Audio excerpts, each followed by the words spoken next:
Kita cuma ngambil darah ayam, kambing domba, tikus itu kan lebih kecil ya. Dan kita berhadapan sama sapi yang ratusan kilo gitu. Itu tapi abis itu jadi pengalaman dan kayak terus dari sampai sekarang. Jadi paham gitu kan. Jadi paham benar. Nah tapi kalau misalkan tadi kakak juga sempat magang di klinik ya? Di klinik jatuhnya aku full time di situ. Aku kerja full time di situ. Ya full time jadi paramedik ya kan? Dari rumah juga. Oh dari rumah juga. Nah itu tuh realitanya gimana sih kak kalau sekarang dibanding ekspektasi orang?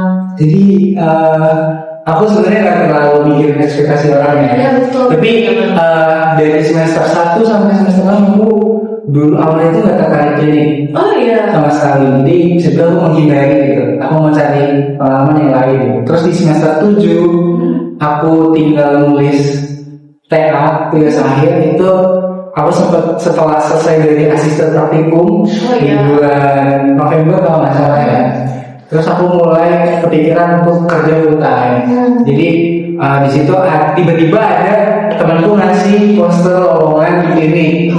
Jadi karena yaudah aku cari pengalaman juga di klinik dan udah mau selesai kan masa studinya. Jadi yaudah emang mungkin ini saatnya aku coba ke klinik gitu. Tapi sekali ke klinik aku langsung kerja yang beneran kerja full time 6 hari kerja dari pagi sampai sore gitu. Ekspektasi mungkin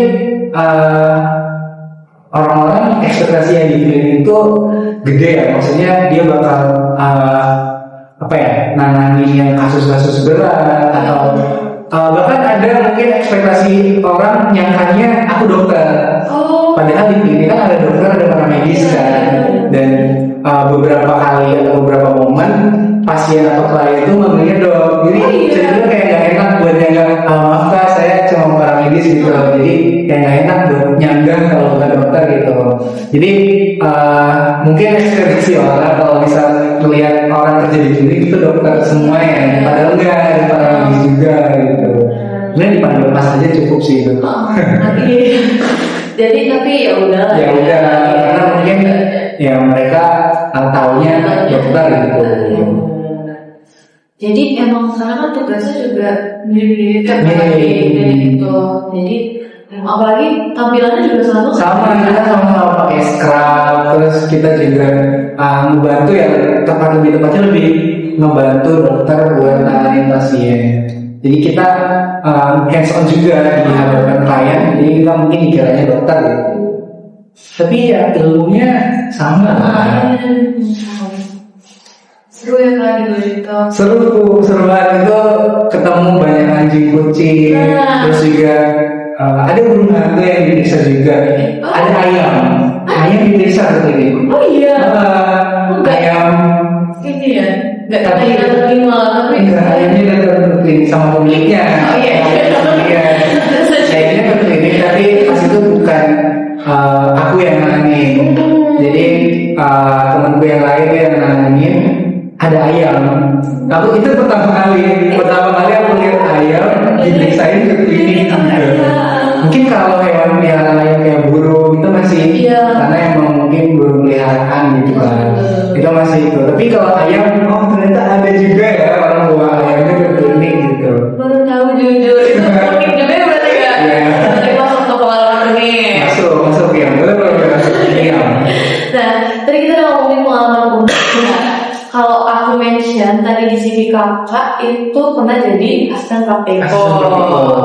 Nah boleh gak sih ceritain mungkin ada pengalaman lucu gitu loh waktu kakak jadi asisten praktikum, mungkin dari praktikannya gitu, karena kan mungkin dari teman-teman juga nanti ada yang jadi asisten praktikum ya kan, karena seru kan kak, lucu kayak nge-guide adik-adik gitu kan. Ngajarin di kelas gitu.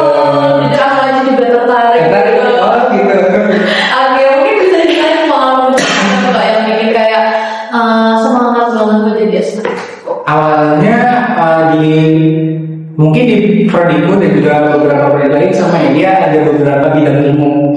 Entah itu kalau di aku ada yang fokus ke laboratorium, ada yang fokus ke peternakannya dan masyarakat, atau ilmu-ilmu umum kayak statistik yang aku ambil. Yang aku ambil itu kenapa aku ambil statistik? Pertama karena di awal tahun 2024 itu aku ngajar buat angkatan 2023. Jadi di semester 3 itu aku milih statistik terapan karena aku bakalan mikir ke depannya. Oh, aku kayaknya nanti di semester akhir bakal berguna ilmu yang aku ajar. Jadi kalau jadi asisten itu kita juga dapat ilmu. Kita dapat ilmu dulu dari dosen dan juga yang ngajarin, terus kita transfer lagi ke adik kelas tingkat gitu. Jadi kita dapat ilmunya dulu nih, terus baru kita transfer. Nah, aku mikirnya ilmu statistik itu kan umum dan itu bakalan kepake di semester akhir pas aku ngolah data buat tugas akhirku. Karena kalau nanti belajarnya itu baru di akhir-akhir, takutnya nanti gak kekejar gitu. Makanya aku udah prepare dari awal, aku bakal milih statistika 8 karena di dalamnya itu belajar olah data, jenis-jenis data dan lain sebagainya gitu. Terus itu seru karena pertama itu ada cutting, jadi angkatan 21 dan juga 2022 angkatanku yang jadi asisten ngajar angkatan 23. Itu seru karena bisa dibilang bodinya dapat ya, jadi sama-sama teman-teman asisten tuh bodinya dapat. Kita juga nggak ada tegang-tegang, jadi kita ngobrolnya enjoy, koordinasinya enjoy sama angkatan 21 gitu. Kita ngajarin ada momen lucu, jadi kita bikin soal untuk responsi ya. UAS itu kan ya, responsi. Kita bikin soal, kita juga bikin konsep ujiannya bakal kayak gimana. Mungkin kayak teman-teman tahu Toksel gitu atau ESA gitu kan ditentuin sama asisten sama dosen. Tapi yang pertama itu asisten dulu, terus baru diajuin ke dosen. Pas itu statistik terapan tuh praktik.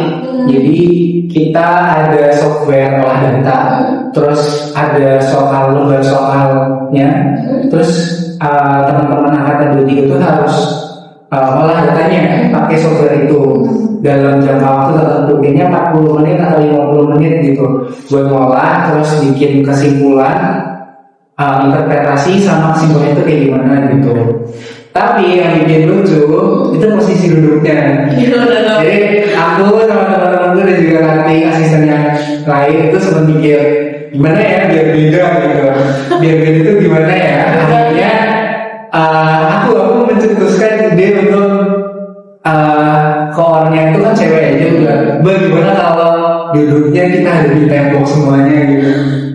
Jadi kita berputar, ruangannya kan lumayan panjang ya, ruangan separuh itu lumayan panjang, jadi kita berputar, putarnya itu nggak ada tembok. Jadi mantap, terus laptopnya beneran di depan kursi, meja kursinya itu, terus jadi teman-teman angkatan 23 itu pandangannya cuma tembok. Jadi dia setelah acara selesai, baru angkatan 23 itu ngeluh. Beneran. Itu di ACC kan, itu di ACC. Terus pas responsi kita siapin kursinya beneran muterin tembok, ada yang ada tembok. Terus setelah selesai itu ada yang ngeluh, Kak, kepala tuh pusing banget kayak cuma lihat tembok doang gitu. Jadi dia udah ngadepin angka-angka, udah ngadepin grafik, udah ngadepin laptop hampir sejam dan dia cuma lihat tembok pola, sebenarnya makin pusing kayaknya. Dan itu jadi evaluasi mungkin ya di angkatan 24 kita angkatan di tahun 2025 kemarin yang ngajar 24 aku daftar asisten itu lagi. Aku ubah sistemnya, maksudnya nggak kayak gitu lagi karena walaupun nilainya aman buat angkatan 23 tapi mungkin dari segi stressingnya itu bisa dikurangin ya, jadi kita ubah, jadi kita cuma melingkar biasa aja gitu. Melingkar? Letter S. Oh, letter S. Itu sih yang paling kayak, aduh agak kasihan sama angkatan 23 gitu karena konsepku gitu. Tapi itu semua aman sih, nggak ada yang nilai gitu karena dari tembok itu. Tapi kok bisa kepikiran kayak buat ngadepin tembok gitu? Karena untuk meminimalisir dia ngeliat temen di sampingnya. Karena mungkin soalnya beda sama sampingnya, tapi sama sampingnya lagi gitu. Gitu ya. Oke, dari tadi kita udah cerita tentang malam unik, pengalaman lucu. Dan kalau paling berkesan banget mungkin emang diambil dari yang unik atau lucu itu, tapi ada nggak sih pengalaman yang paling berkesan lagi? Dari semuanya di magang, sama kerja, yang paling berkesan sejauh ini sebenarnya kerja ya, karena emang di situ aku langsung beneran, ini aku udah jadi karyawan beneran gitu, aku jadi pekerja beneran gitu. Itu yang paling berkesan juga. Itu yang membantu aku ya bisa menggambarkan langsung dunia kerja gitu. Jadi itu salah satu yang paling berkesan. Di sisi lain di magang dan juga asisten ada hal berkesannya sendiri ya. Tapi kalau buat sekarang dan juga di posisiku yang sekarang, pengalaman kerja beneran paling berkesan sih, karena ternyata gini kerja yang bener gitu. Maksudnya beneran kerja itu kayak gini. Jadi emang paling diingat tuh itu ya, kan hal baru banget. Hal baru pertama kali kerja beneran yang kerja gitu. Iya, benar. Kalau sekarang kita masuk ke kehidupan mahasiswa nih Kak. Jadi banyak banget emang pertanyaan kayak tadi yang udah Kak mention juga, penting mana sih organisasi sama magang gitu. Nah, kalau dari Kakak sendiri kan banyak banget pengalaman, mulai dari organisasi, magang, terus proyek apa-apa gitu kan. Nah, kalau Kakak sendiri itu gimana sih nyeimbanginnya antara akademik, organisasi, magang, sama kehidupan kampus itu Kak? Mungkin bisa bagi tipsnya gimana? Mungkin udah banyak ya orang yang ngasih tips buat nyeimbangin antara kuliah atau magang atau organisasi. Tapi dari aku sendiri, aku sadar dulu. Maksudnya kira-kira kalau misalnya mau ambil atau mau ikut sesuatu, aku harus mikir kira-kira aku bakal sanggup atau enggak. Jadi memang harus mikir dulu, baru nanti bisa ambil. Kalau misal enggak, aku takutnya nanti malah berhenti di tengah jalan, atau nanti bakal ada sesuatu yang gak diinginkan di tengah jalan gitu. Makanya aku mulai dari diri aku sendiri, aku bakalan sanggup mau atau enggak gitu. Terus aku minimalisir lagi dengan enggak ngambil yang terlalu banyak. Jadi aku tahu kapasitasku ya, mungkin teman-teman juga tahu kapasitas masing-masing, orang juga dan yang lain. Itu jadi kita bisa memperkirakan, kayaknya di semester ini aku bisa ikut 2 atau 3 organisasi atau kegiatan, 1 proyek dosen kayak gitu. Tapi juga tetap harus mentingin akademik juga, karena kuliah itu kan tanggung jawab ya. Kalau menurut aku dan teman-teman juga mungkin rasanya gitu. Jadi memang tanggung jawab yang paling besar ada di kuliah. Jadi kalau misal teman-teman mau nyari tanggung jawab lain di organisasi, kepanitiaan atau magang, itu pastiin teman-teman bisa nge-handle akademiknya dulu. Jadi tetap prioritasnya akademik, karena itu tanggung jawab utamanya sih kalau menurut aku. Dan harus tahu kapasitas diri sendiri. Iya, masa orang lain yang tahu kan diri kita sendiri. Jadi harus paham sama diri sendiri, karena yang paling tahu kita kan diri kita sendiri. Betul. Dan pertimbangin dulu, jangan langsung ambil ini itu.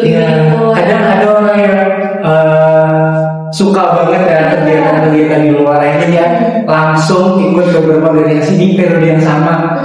Jadi malah takutnya nanti bisa aja tabrakan kan, terus dia harus mengorbanin salah satu, entah dari waktu atau kegiatannya gitu. Ini malah harus pintar-pintar ngebagi waktu sama diri sendiri, sama orang lain. Jadi daripada nggak komitmen ya Kak. Iya betul. Daripada nggak selesai kan tanggung jawabnya. Betul banget. Nah kalau dari Kak Adit sendiri tuh ada nggak sih cara biar kita tetap produktif gitu? Ngatasin burnout lah, karena kan burnout apalagi kita Gen Z itu Gen Z ya? ya. Iya, tapi spesifik Gen Z lah ya, Gen Z gitu. Ada nggak sih tips biar tetap produktif tapi nggak burnout gitu selama kuliah atau magang gitu?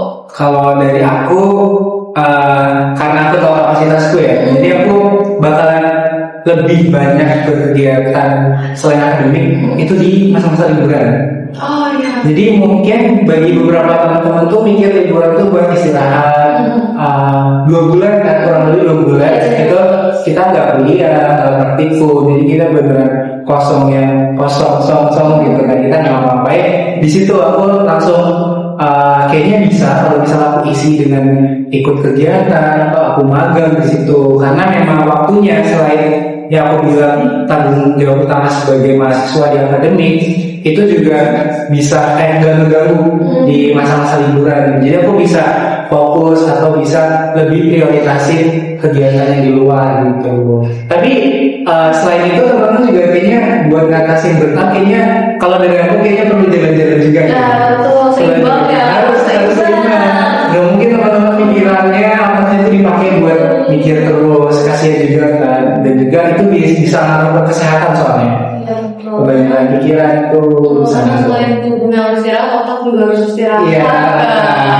Gak tubuh doang. Tuh. Oke, dari tadi kita kan udah ngobrol banyak banget tentang perjalanan ke Adit. Banyak banget ya kayaknya ya. Iya banyak banget, tadi panjang banget kan. Terus sekarang kita mau main game kecil-kecilan kan? Boleh, gimana tuh? Gimana? Namanya disorder. Jadi kakak tinggal milih nanti opsi yang aku sampai ke kakak pilihnya secara spontan aja gitu. Spontan gue. Sambil gue. Oke, mungkin disorder yang pertama, magang di PT besar atau magang di pemerintahan? Gue sekarang di PT besar sih. Oh, PT besar, kenapa tuh? Karena aku udah pernah di pemerintahan. Oh iya. Gitu, jadi kayaknya bakal lebih menantang ya lebih seperti PT besar. Oke. Yang kedua, magang dibayar tapi relasinya sedikit atau magang nggak dibayar tapi banyak relasinya? Kalau bermagang kayaknya perbanyak relasi deh. Oh. Jadi kalau bermagang saranku atau dari pandanganku tuh jangan mentingin gaji dulu, tapi lebih ke relasi dulu. Baru kalau misalnya udah masuk di semester akhir atau udah selesai kuliahnya baru mikirin gaji. Jadi banyak pengalaman relasi dulu ya. Mumpung masih mahasiswa. Oke.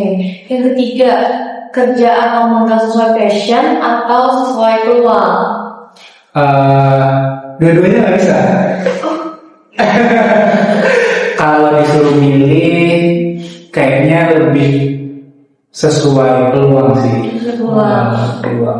Oke. Yang terakhir nih, Apa tuh? leadership atau teamwork.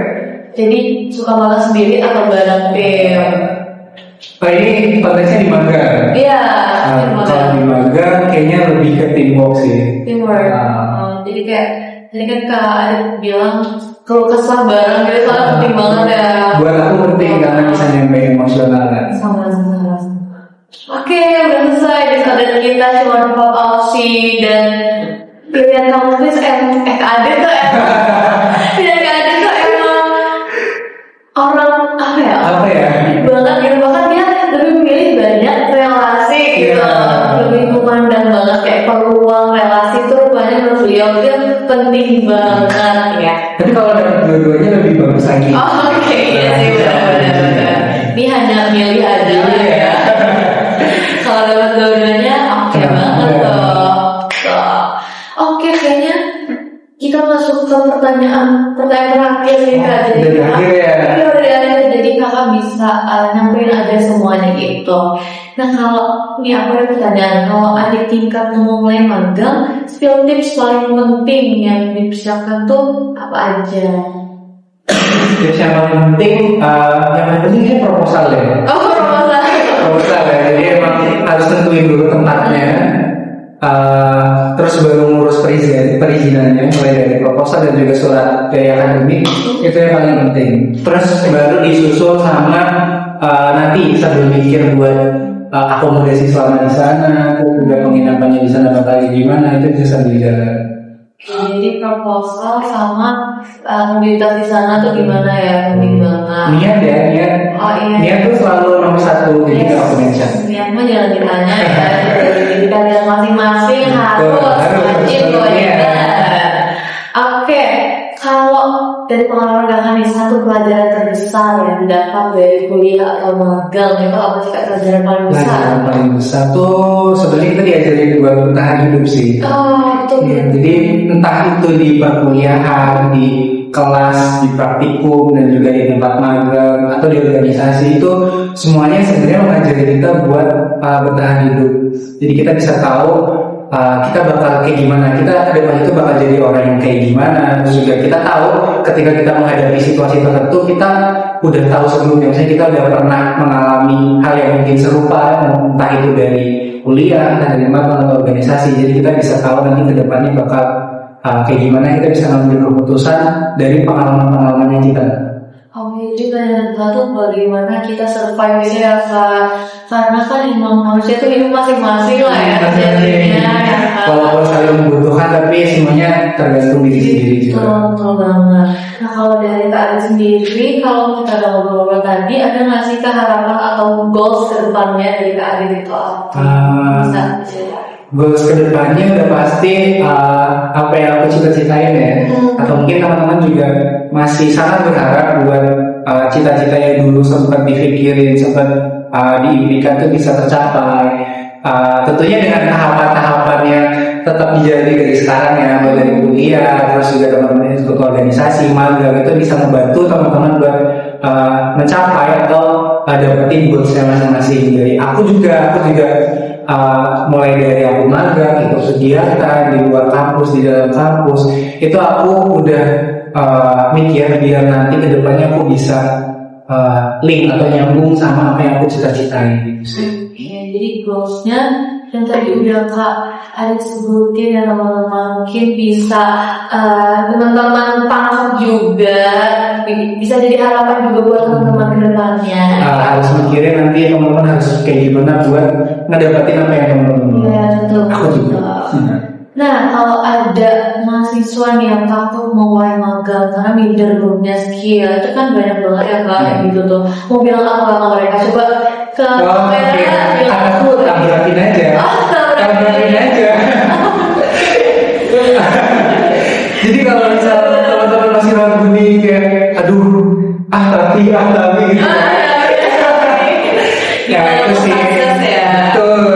Gimana mau sukses gitu kan? Jadi teman-teman memang kalau misal masih ragu, kataku itu tetap diterabas saja. Tapi teman-teman juga harus tetap ada ilmunya. Dia tetap harus yakin sama diri sendiri walaupun ada ragunya. Tapi teman-teman tetap harus jalan. Karena kalau misal teman-teman cuma diam dan juga nggak ngelakuin, itu bakal lebih nyesek nantinya. Jadi mending. Oke. Jadi mungkin ya beberapa orang tuh takut karena takut gagal, atau takut nggak sesuai sama harapan yang dia pikirin sendiri. Tapi teman-teman harus percaya kalau misal lebih baik nyesel karena gagal daripada nyesel karena nggak pernah nyoba. Betul banget sobat. Kita harus nyobain dulu ya. Banget. Kalau misal teman-teman melihat setitik atau sedikit harapan di situ, teman-teman tetap harus coba gitu. Nggak ada ruginya juga. Betul, aku juga lagi bilang prinsip itu lebih baik gagal tapi nyoba daripada nggak nyoba. Karena kita nggak pernah tahu hasilnya gimana kan, nggak nyoba tuh. Oke, ini cukup ya. Tapi sebelum kita untuk sesi ngobrol hari ini, mungkin aku mau minta satu hal dulu nih Kak. Kalau boleh nggak sih Kak Adit tuh kasih satu kata atau satu kalimat boleh untuk menggambarkan ngobrol hari ini, karena dari tadi kita kan udah ngobrol banyak banget kan. Mungkin bisa kasih kata-kata hari ini. Kata-kata hari ini ya. Iya. Jujur aku masih bingung sih. Buat ngobrol kali ini ya. Ini seru banget sih buat aku karena dari awal aku nggak tahu ternyata KMD itu ada proker atau program kerja kayak gini gitu, dan mungkin bisa dilanjut ya buat kedepannya, terus juga nanti narasumbernya makin hebat lagi dan juga makin bisa memberikan insight buat penonton dari KMD dan juga yang lainnya. Itu sih paling. Jadi tabrakin aja. Itu kesimpulannya. Oke, terima kasih Kak Adit, keren banget. Terima kasih buat kata-katanya. Semoga juga bisa jadi kesan yang dirasakan teman-teman yang ikut menyaksikan Ngobras di luar sana. Dan gak terasa ya Kak, ternyata kita udah ngobrol cukup panjang juga hari ini. Panjang banget, bukan cukup panjang ya, panjang ya. Dan itu banyak banget hal menarik sekaligus informatif pastinya udah disampaikan Kak Adit dari tadi selama sesi ngobrol kali ini. Dan mulai dari cerita pengalaman sama kuliah, dunia magang, organisasi, sampai gimana caranya tetap bertahan hidup dari survive tadi kan, berarti mencoba banyak hal di luar sana, tadi tabrakin aja. Karena kalau kita nggak coba kita nggak tahu hasilnya. Dan pastinya insight dari Kak Adit yang Kak Adit sampaikan hari ini bisa jadi motivasi pastinya, dan gambaran baru juga buat teman-teman yang mungkin masih bingung, masih mikir-mikir, masih takut untuk mulai berkembang dan memulai sesuatu di masa perkuliahan sekarang. Dan ternyata perjalanan menuju masa depan itu gak cuma soal nilai, tapi soal pengalaman, relasi, proses. Gak mungkin orang tuh gak melalui proses, gak mungkin orang tuh langsung mencapai titik tertinggi, pasti ada prosesnya, bener gak sih Kak? Bener kan? Dan keberanian untuk keluar dari zona nyaman tuh penting banget. Dan itu semua tadi keren banget udah disampaikan oleh Kak Adit. Jadi sekali lagi terima kasih banyak untuk Kak Adit yang sudah meluangkan waktunya dan berbagi cerita bersama kita di sesi ngobrol kali ini. Semoga semua hal baik yang sedang dijalani Kak Adit dilancarkan terus ke depan. Aduh, doanya sangat berarti lagi itu. Amin, semoga dilancarkan terus ya Kak. Semoga kita mendapat kabar baik terus dari Kak Adit. Amin. Dan tentunya terima kasih juga buat teman-teman yang sudah menemani aku dan kamu guys ngobrol-ngobrol dari tadi kita berbincang-bincang banyak banget kan, kita bagi-bagi hal seru. Dan semoga sesi ngobrol santai hari ini bisa bermanfaat, menambah wawasan, dan mungkin jadi penyemangat juga buat teman-teman untuk terus berkembang dan berani melampaui batas akademik seperti tema kita yang udah aku sebutkan di awal. Dan mungkin aku, Amora, selaku moderator pamit undur diri. Sampai bertemu lagi di Ngobras